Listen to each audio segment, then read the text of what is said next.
বাজেটে পশ্চিমবঙ্গের মানুষের যে প্রত্যাশা আছে আমাদেরকে কেন্দ্র করে। আপনারা দেখছেন স্মার্ট নলেজ ইউটিউব চ্যানেল। তো বন্ধুরা, আগামীকাল রাজ্য বাজেট 22শে জুন। তো কী কী ঘোষণা হতে চলেছে আগামীকাল, আজকে আমরা একটু এই বিষয়ে আলোচনা করব। অবশ্যই ভিডিওটি সম্পূর্ণ দেখুন, শেষ পর্যন্ত দেখুন। তো কী কী বিষয়, বিশেষ করে আমাদের জন্য যুবশক্তি, যুবক ভাতা, ঠিক আছে। আর মেন যেটা পয়েন্ট, বেকারদের সরকারি চাকরি, অ্যাকচুয়ালি কর্মসংস্থান, ঠিক আছে। কর্মসংস্থানের দিকে নজর দেওয়া উচিত নতুন রাজ্য সরকারের। এর আগের রাজ্য সরকার তো এলোমেলোভাবে দিন কাটিয়েছে। এখন যে নতুন বর্তমান সরকার রয়েছে, কর্মসংস্থানের দিকে নজর দেওয়া উচিত বেশি বেশি করে, ঠিক আছে। এবং রাজ্যে শিল্প দরকার, রাজ্যে শিল্প নাই, তার জন্য কিন্তু আজকে বেকার ছাত্রছাত্রীরা বাইরে গিয়ে কাজ করছে, ঠিক আছে। প্রচুর ছেলেমেয়ে, প্রচুর।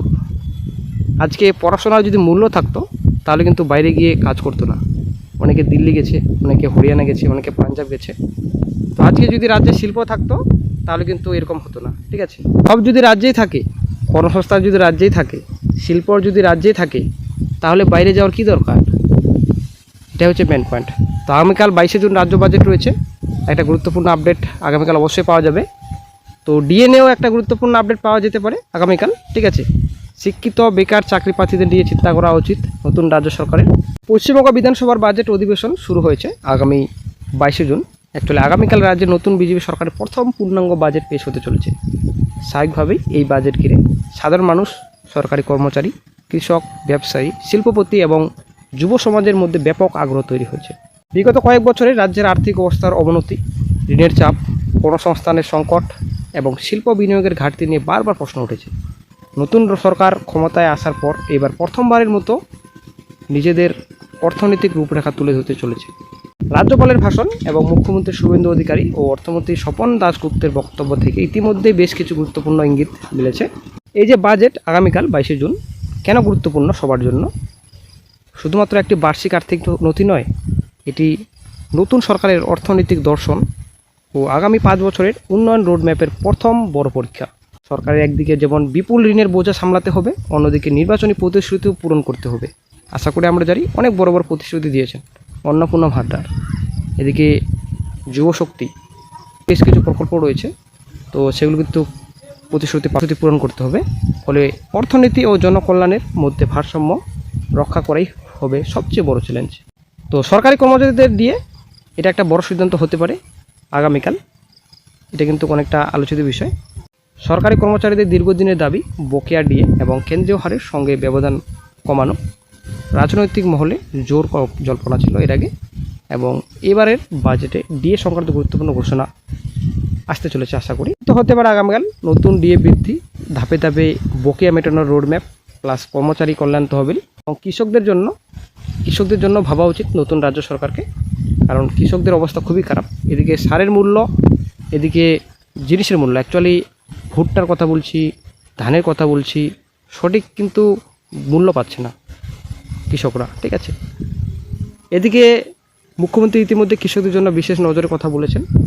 কৃষকদের সহায়তা ভাতা বৃদ্ধি, ফসল বীমা সম্প্রসারণ, সেচ প্রকল্পে নতুন বরাদ্দ, কৃষিযন্ত্রে ভর্তুকি, কৃষি ঋণে সুদসার। সবথেকে বড় গুরুত্বপূর্ণ কর্মসংস্থান। রাজ্যপালের ভাষণে বলা হয়েছে কর্মসংস্থান সৃষ্টি ও স্বচ্ছ নিয়োগ হবে সরকারের অন্যতম অগ্রাধিকার। সরকারি শূন্যপদে নিয়োগ, চাকরি প্রার্থীর জন্য বিশেষ প্রশিক্ষণ,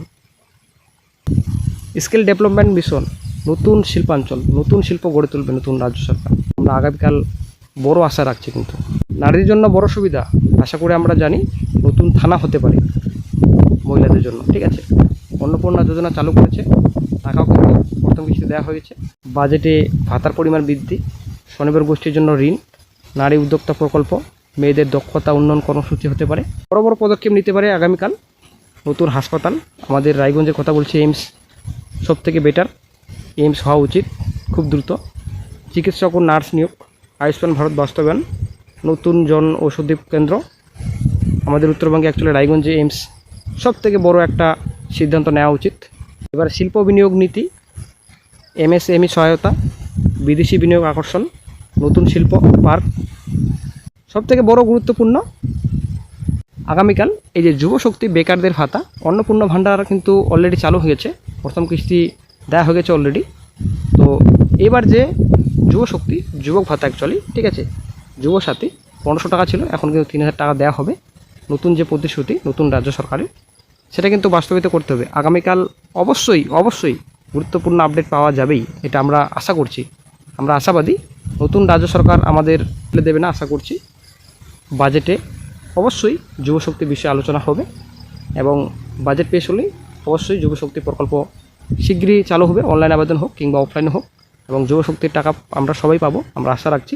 আগামীকাল দেখা যাক কী গুরুত্বপূর্ণ আপডেট পাওয়া যায়।